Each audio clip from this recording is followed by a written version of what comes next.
नमस्कार, सहारा प्रणाम. समय मुंबईच्या सिनेकट्टामध्ये आज तुम्हा सगळ्यांचं पुन्हा एकदा मनापासून स्वागत. मंडळी, आजचा रविवार आणि सेलिब्रिटींची भेट सिनेकट्टाच्या माध्यमातून आपण घडवून आणत असतो.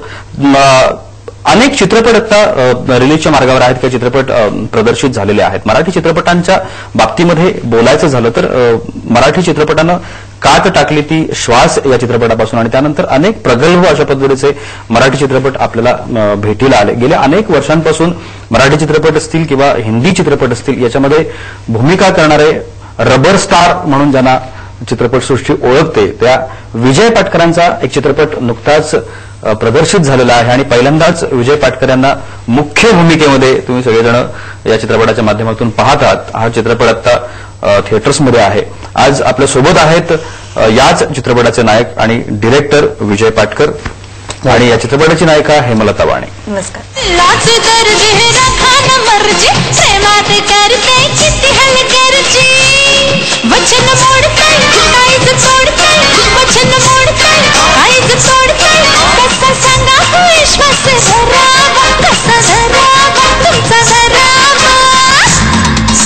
नामदेवा मला एक जानत हवा नाही नामदेवा मला एक जानत हवा नामदेवा मला एक जानत हवा.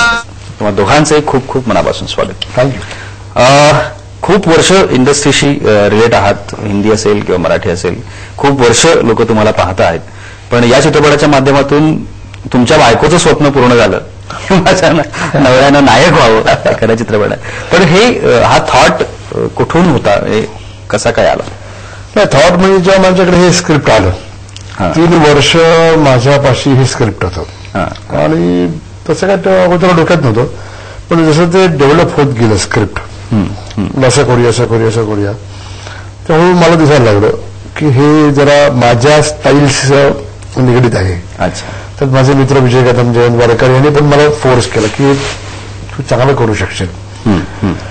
कारण बरेचसे सीन्स आहेत ते डायलॉग विरहित आहेत, जी माझी स्टाईल आहे. बरोबर. जो माईम आर्टिस्ट आहे किंवा स्लास्टिक कॉमेडी मी जे करतो, शब्दांची फारशी गरज नसते. म्हणजे कुस्ती आहे, माझी क्लायमॅक्स आहे, याच्या घरात एक सीन आहे, एक जो किल्ला आहे तो, असे बरेचसे सीन आहेत की ते माझ्या स्टाईलचे होते. तुम्हाला दिसायला लागले की स्लास्टिक कॉमेडीला म्हटलं वाव देणार आहे. एक मी सिक्वेन्स केलाय ढोलकी वाजवायचा, तर हिच्या वडिलांना शाहीर म्हणजे जयंत वाडकर ना चप्पल फेकून जर असं म्हणून सांगतो आणि मग बूट घेऊन येतो, ते बूट दाखवतोय मी आणि ढोलकी वाजवतोय. अच्छा. आणि पॅक डान्स आणि ढोलकी असं करत ते मी मिक्स केलंय. ते माझ्या स्टाईलचे होतं. त्यामुळे असं सगळं वाटायला लागलं मला की मी केलं तर बरं. आणि प्रत्येक मी काय बेसिकली अजून ऍक्टर आहे, कुठल्या ऍक्टरला वाटत नाही की मुख्य भूमिका करू नये म्हणून. निश्चितपणानं. हेमलता, आय थिंक तुझा हा पहिलाच मराठी चित्रपट आहे. हो, मोठ्या बजेटचा हा पहिला. तर हा चित्रपट ज्या वेळेला आला त्यावेळेला काय रिॲक्शन होती? कारण मुळात असं असतं की पहिलं जे आपलं असतं ते खूप प्रिय असतं असं म्हणतात आणि तशा पद्धतीने ते जावं लोकांसमोर अशी प्रामाणिक इच्छा असते. त्याच्यामुळे तुझं कसं काय घडलं? या खूप प्रामाणिक इच्छा आहे ही की लोकांना सिनेमा खूप आवडावा आणि त्यामुळे खूप प्रयत्नही चालले. गेले 2 आठवडे झाले आम्ही फिरतोय, लोकांपर्यंत पोहोचतोय, त्यांना सिनेमा आवडतोय की नाही हे विचारतोय आम्ही. कालच आम्ही प्लाझा आणि भारत माताला जाऊन आलो, त्यांचे रिॲक्शन काय हे पाहिले. खूप आवडतो त्यांना सिनेमा, याचाच खूप आनंद होतोय. आणि हा सिनेमा जेव्हा शूट होणार होता, म्हणजे मुहूर्त ज्या दिवशी होणार होता त्याच्या 4 दिवस आधी माझं कास्टिंग झालंय. त्यामुळे मला फार धडधड या गोष्टीची की नक्की मी खूप चांगला सिनेमा करू शकले, प्रश्नच नाही, केलाय मी. बट तेवढं झालंय का माझ्याकडनं काम? म्हणजे जेवढ्या ताकदीने 10-15 दिवस आधी स्क्रिप्ट मिळाल्यानंतर आपण वर्किंग करतो तेवढं झालं आहे की नाही हे मला स्वतःला फार भीती वाटत होती त्या गोष्टीची. बट सरांना गॅरंटी होती माझी, त्यामुळे त्यांनी करून घेतलं माझ्याकडनं तसं काम. त्यामुळे आता पाहताना मला खूप बरं वाटतंय, म्हणजे आनंद होतो. आणि लोकांचे रिॲक्शन मिळतात की खूप मॅडम छान दिसला तुम्ही, खूप छान काम केलंय, खूप सुंदर डान्स केलंय, त्यामुळे खूप आनंद होतोय. थांबा ना.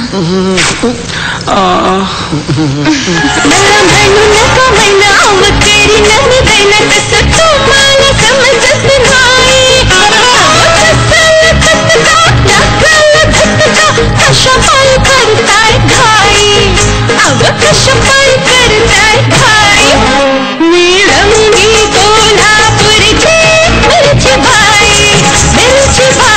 शैलेजा आता हेमलता असं म्हणाले की दोन्ही गोष्टी होत्या, म्हणजे तुम्ही एकतर नायक म्हणून पहिल्यांदा लोकांसमोर येत होता, हेमलताचा हा पहिला पिक्चर होता.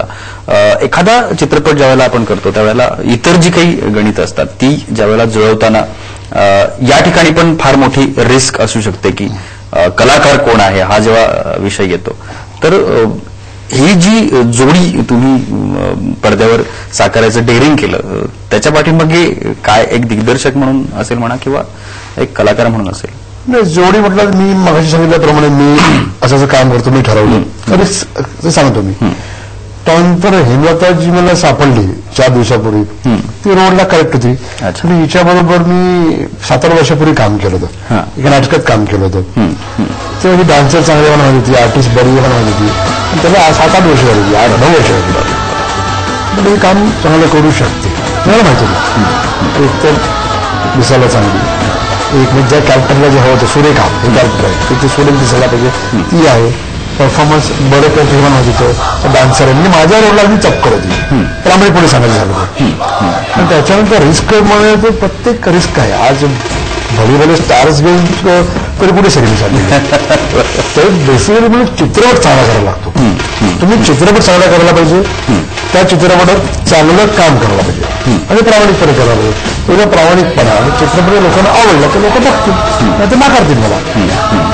पण काल मी जे पडद्यावर मांडलंय जे मला कालपासून फोन येतात लोकांचे की चित्रपट खूप आवडला, चित्रपट खूप आवडला, धमाल आहे, वेगळा वाटला. म्हणजे कोल्हापूर, औरंगाबाद, पुणे, वाशीमधून, मुंबईतून काही कोणी फोन करतो की आम्हाला तुमचा सिनेमा भयंकर आवडला, आम्ही खूप एन्जॉय करतोय, वेगळी कॉमेडी आम्हाला बघायला मिळाली.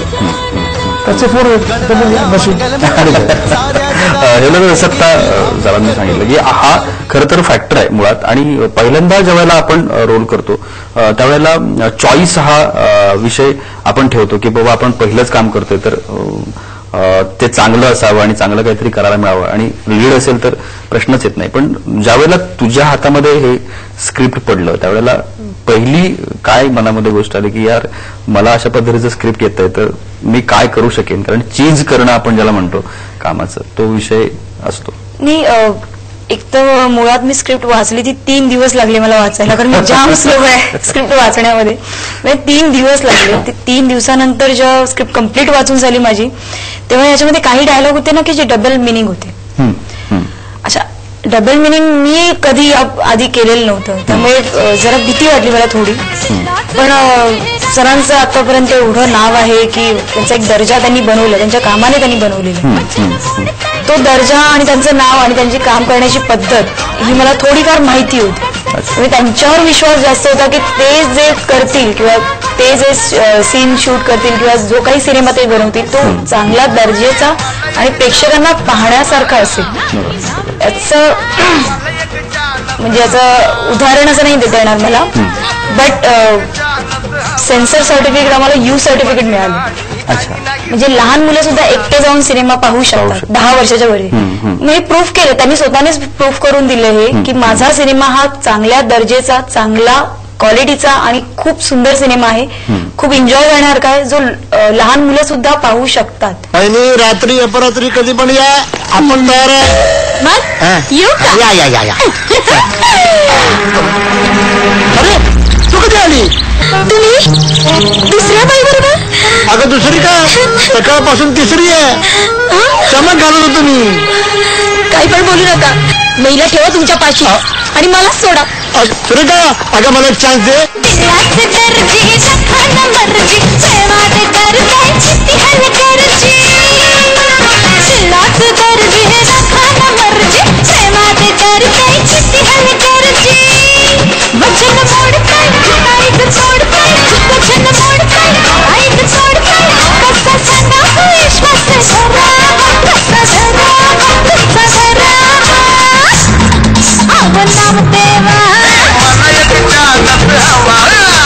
नाम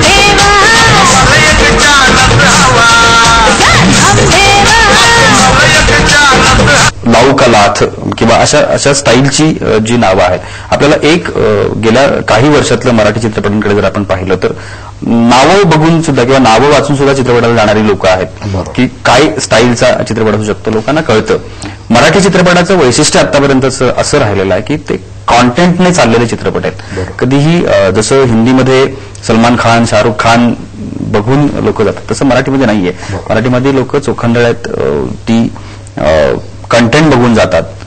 लौकलाच्या बाबतीमध्ये काय असं स्ट्रॉंग कंटेंट सांगता येईल की ज्याच्यामुळे लोक आत्ता जो रिस्पॉन्स मिळतो आहे असं ऍज अ डिरेक्टर म्हणून तुम्हाला वाटतं? मुळात एक वेगळी कॉमेडी आहे.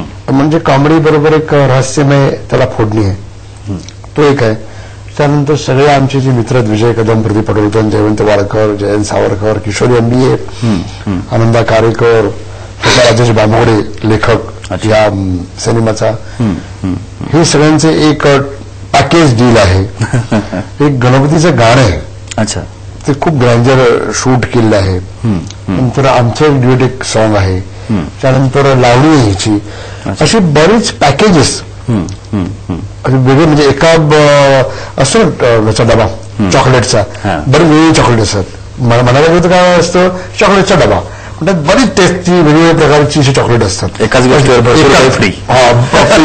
तसं मी ह्या चित्रपटात केलेलं आहे. त्यामुळे अगदी फुल पॅकेज आहे माझं, धमाका आहे. म्हणजे फर्स्ट सीन पासून एंड पर्यंत धमाल धमाल आणि धमाल. कारण असा चित्रपट मला वाटतं बऱ्याच काळात आला नाही असे लोक म्हणतात, मी नाही म्हणत आहे. अरे खूप दिवसांनी अशी फ्रेश कॉमेडी बघितली आणि मला वाटतं मी जरी बरेच हिंदीत दिसत असलो, मराठीत मी कमी असं मी फार रेअर काम करतो. मराठी चांगलं असेल तरच करतो. तर मी पण एक फ्रेशली येतो असं म्हटलं तरी हरकत नाही. आणि उदाहरणार्थ ते काय वाटतं तसं ग्लॅमरस नाहीये. गावातलं एक नामदेव शिल्पी दाखवलं येतं. मी सूट करतो, माझी एक स्टाईल आहे, हे पण एक पॅकेज आहे एक माझ्या स्टाईलचं. लोक मला ज्यावेळेला भेटले दुबईच्या एअरपोर्ट पासून ते अगदी म्हणजे माझ्या गावी मारवणात याच्यावर एसटी स्टँडवर भेटले, तुमचं काम आवडतं बघा, तुमचं काम मला आवडतं. ह्या वाक्यामुळे थोडंसं माझं एनकरेज झालं आणि मी केलं. त्यामुळे एवढी पॅकेजेस सगळे आहेत. हाच माझा एक USP आहे सिनेमाचा. नक्कीच. म्हणजे आज आपल्याबरोबर आहेत विजय पाटकर आणि हेमलता बाणे. लौक लाथ नावाचा हा चित्रपट आता थिएटर्समध्ये आहे, तुम्ही सगळेजण पाहता आहात. आणि एक वेगळ्या पद्धतीचा चित्रपट, एका वेगळ्या धाटणीचा चित्रपट, एका वेगळ्या जॉनरचा चित्रपट म्हणून लोकांनी स्वीकारायला सुरुवात केली. खूप अपेक्षा आहेत या दोघांनाही या चित्रपटाबद्दल. मी आणखीनही यांच्याशी गप्पा मारणार, पण तुर्तास घेऊया एक छोटीशी विश्रांती.